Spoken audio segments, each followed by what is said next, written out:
qualité prônée par l'islam en matière de transactions. De même que l'islam a établi des prescriptions concernant les transactions, il a aussi insisté auprès de ceux qui font des transactions pour qu'ils aient un certain nombre de qualités et de bonnes manières, et notamment la préservation de la chose confiée, amana, c'est-à-dire l'honnêteté, la loyauté, la restitution des dépôts, etc. L'amana dans les relations commerciales, que celle-ci ait lieu avec des musulmans ou des non-musulmans, est une des plus importantes qualités du musulman qui respecte la loi divine. La grande importance qui lui est accordée apparaît à travers ce qui suit.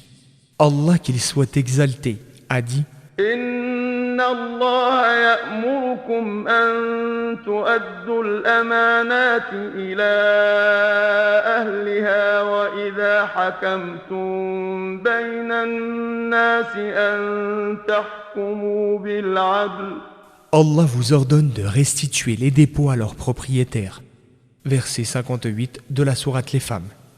Le prophète, paix et salut d'Allah sur lui, a inclus la trahison de cette qualité, l'amana, et son non-respect parmi les marques de l'hypocrisie, puisqu'il a dit « Les signes caractéristiques de l'hypocrite sont 3 choses.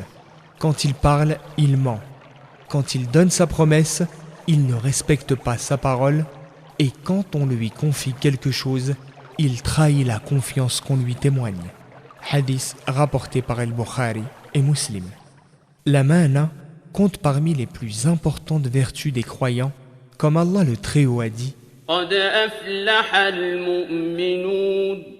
Bienheureux les croyants, et ce jusqu'à ce qu'ils disent والذين هم لأماناتهم وعهدهم راعون.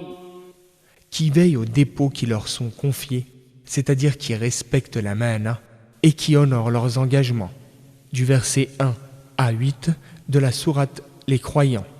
C'est la raison pour laquelle le prophète, paix et salut d'Allah sur lui, a nié la foi de celui qui trahit l'amana en disant « Il n'a pas de foi, Iman. Celui qui n'a pas d'amana, c'est-à-dire celui qui ne sait pas préserver le dépôt et honorer la confiance placée en lui. » Hadith rapporté par Ahmed. Avant qu'il ne reçoive la révélation, le messager d'Allah, paix et salut d'Allah sur lui, était surnommé à la Mecque Sadiq al-Amin, le véridique, le digne de confiance, car il était un modèle en matière d'amana, honnêteté, loyauté, etc., que ce soit dans ses relations ou ses transactions. Deuxièmement, la véracité, la sincérité, as-sidq.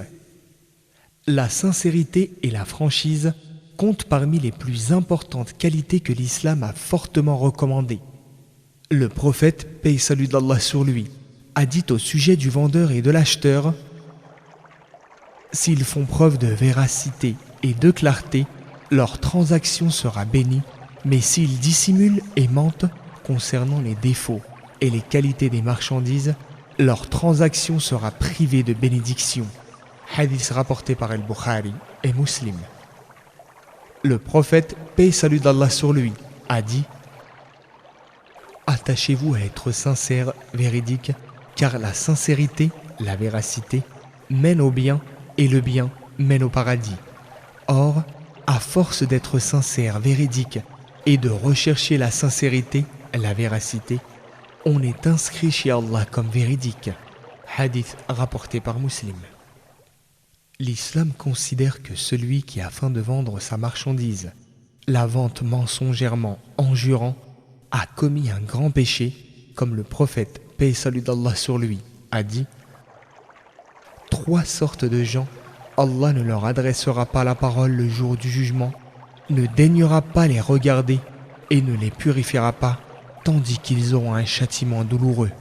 Parmi eux, il cita celui qui écoule sa marchandise en jurant et mentant. » Hadith rapporté par Muslim.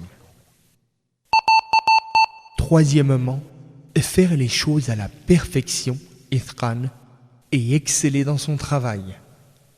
Tout travailleur ou tout fabricant musulman doit faire de l'excellence et de l'accomplissement du travail de la meilleure, la plus parfaite, son principe indéfectible est sa caractéristique propre sur laquelle il ne transige pas. En effet, Allah a exigé l'excellence en toutes choses et l'a ordonné dans tous les domaines de la vie, même dans les questions où il semble impossible au premier abord qu'il puisse y avoir de l'excellence dans son exécution, comme la chasse et le sacrifice d'un animal. Le prophète, paix et salut d'Allah sur lui, a dit « Allah a prescrit l'excellence en toutes choses, donc quand vous tuez, faites-le de la meilleure manière, et quand vous sacrifiez une bête, faites-le de façon parfaite.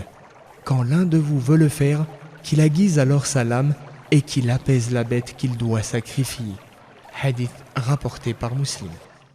Lorsqu'un jour le prophète, paix et salut d'Allah sur lui, a assisté à l'enterrement d'une personne, il donna des indications aux compagnons sur la bonne façon de préparer la tombe et la manière correcte d'inhumer, puis il se tourna vers eux et leur dit « Certes, ceci n'apporte ni bien ni mal au défunt, mais Allah aime quand un travailleur exécute un travail qu'il le fasse parfaitement. » Hadith rapporté par Al-Bayhaqi.